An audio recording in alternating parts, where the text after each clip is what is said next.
साधना संगीत की हो, योग की हो, नृत्य की हो, गायन की हो या फिर खेलों में हो, विज्ञान में हो, कोई भी क्षेत्र क्यों ना हो,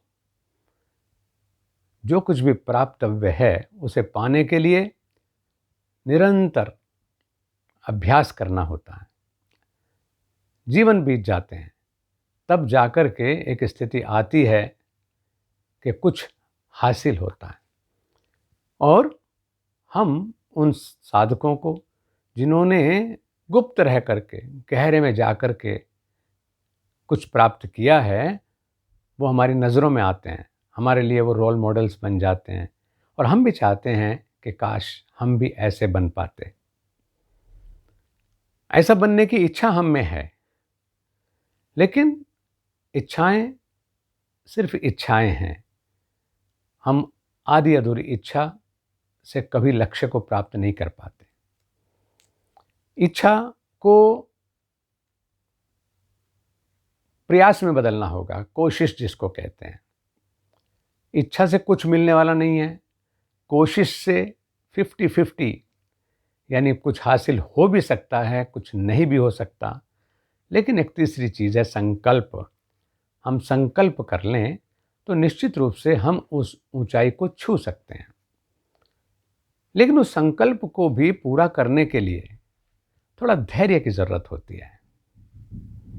हमारे पास प्राय धैर्य का बहुत अभाव होता है। पहली बात तो हम ये चाहते हैं कि हम पा लें सब कुछ, लेकिन समंदर के सामने भी झुकना ना पड़े हमें। कभी देखा, समुद्र से भी अगर एक लुटिया भर जल हम लेना चाहते हैं, एक घड़े में जल लेना चाहते हैं, तो उस घड़े को आप समुद्र में छोड़ दें तो भी वो समुद्र के, नदी के ऊपर ही ऊपर तिरता रहेगा। जलमग्न होने वाला नहीं है वो। उसको भी सर झुका करके उस नदी की, उस सरिता की, उस सागर की महानता को स्वीकार करना होगा, उसके आगे नतमस्तक होना होगा, यानी अपनी सुपात्रता साबित करनी होगी। तब जाकर के स्थिति आती है कि कुछ भर पाता है उसके भीतर। तो हमारे पास जो ये विडंबना है कि हम पाना चाहते हैं और तत्काल पाना चाहते हैं, और वो भी बिना कोशिश के, और या फिर थोड़ी बहुत कोशिश से ही। और बहुत से भाई तो ये सोचते हैं कि वो पैसा दे देंगे, उन्हें जल के लिए नदी के पास जाना ही ना पड़े, कुएं के पास जाना ही ना पड़े, कुआं ही घर आकर के उनको कुछ दे जाए। यानी योग शिक्षक, संगीत शिक्षक उनके घर जाकर के उनको सिखा दें और वो उनके शिष्य कहलाएं। ऐसा संभव हो ही नहीं सकता। उसके लिए थोड़ा सा धैर्य चाहिए, क्योंकि योग की कक्षाओं में बहुत से लोग आते हैं, बहुत से कार्यक्रमों में भी हमें जिज्ञासु साधक मिल जाते हैं और वो तपाक से प्रश्न पूछ बैठते हैं कि फला प्राणायाम को कैसे किया जाए, इस आसन का क्या लाभ है, उस आसन और इस आसन में अंतर क्या है। हमारे पास सिर्फ मुस्कुराने के और कोई जवाब नहीं होता, क्योंकि हम ये जानते हैं कि ये प्राणायाम जिनको कह रहे हैं वो सिर्फ वो चीज़ें होंगी जो इन्होंने सांस की कुछ कसरत समझ सीख ली हैं।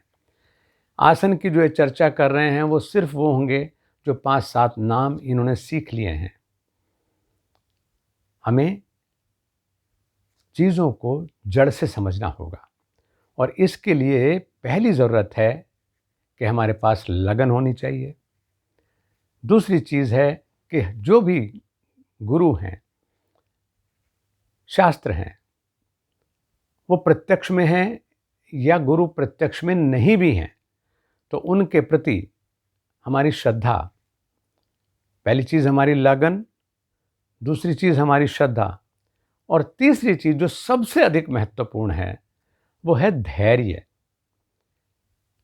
लगन, श्रद्धा और धैर्यपूर्वक किया गया अभ्यास निश्चित फलदायी होता है।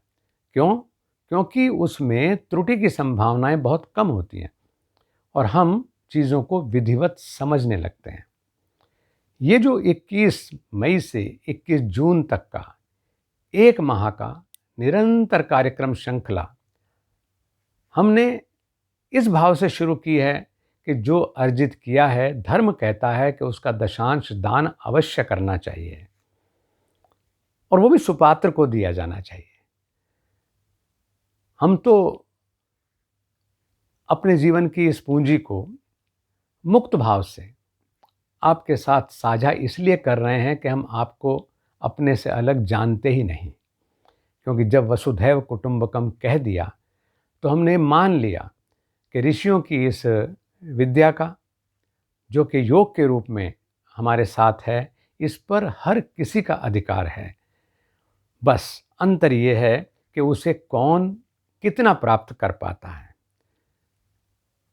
अपनी अपनी सामर्थ्य के अनुसार गंगा से आप जल ले लीजिए, अपनी अपनी सामर्थ्य और लगन और नियम के अनुसार चल करके सूर्य से आप जीवनी शक्ति ले लीजिए। अपने सामर्थ्य के अनुसार आप बाग बगीचों में जा कर के फ्रेशनेस ले लीजिए। लेना आपको है, लेना मुझे है।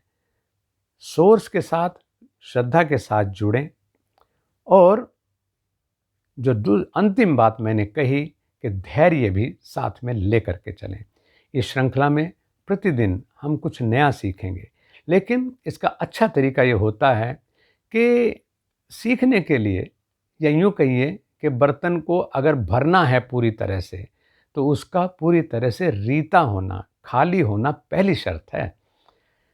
अगर आधा पहले से ही भरा हुआ बर्तन लेके आप बैठेंगे तो निश्चित रूप से आप पहले से के जो अपने अनुभव हैं उनकी कसौटी पर नए चीज़ों को ले लेंगे। कुछ को आप काटते चले जाएंगे, खंडन मंडन में लग जाएंगे और एज इट इज़ यानी मौलिक रूप में चीज़ों को समझने में कहीं अड़चन आएगी। आपने प्राणायाम के बारे में क्या जाना है, आपने आसन के बारे में क्या जाना है, अगर वो पूर्ण होता तो फिर उसको दोबारा पूछने की ज़रूरत ना होती। हो सकता है कि उसमें कहीं कुछ कमी रह गई हो। तो इस 1 माह की परिचर्चा में, जो कि अंतर्राष्ट्रीय योग दिवस कार्यक्रम श्रृंखला में मोक्षायतन योग संस्थान की ओर से भारत योग परंपरा का जो एक प्रसाद सब तक पहुंचाने का प्रयास है, उसके पीछे एक ही लक्ष्य है कि आपकी विद्या आपके हाथों में यानी सुपात्रों में ठीक से पहुंचाने के लिए हम एक साधन मात्र के रूप में अवस्थित हैं, उपस्थित हैं। तो आइए हर चीज़ को थोड़ा लगन से सीखें, श्रद्धा से सीखें और धैर्य से सीखें। चलेंगे, आगे बढ़ेंगे।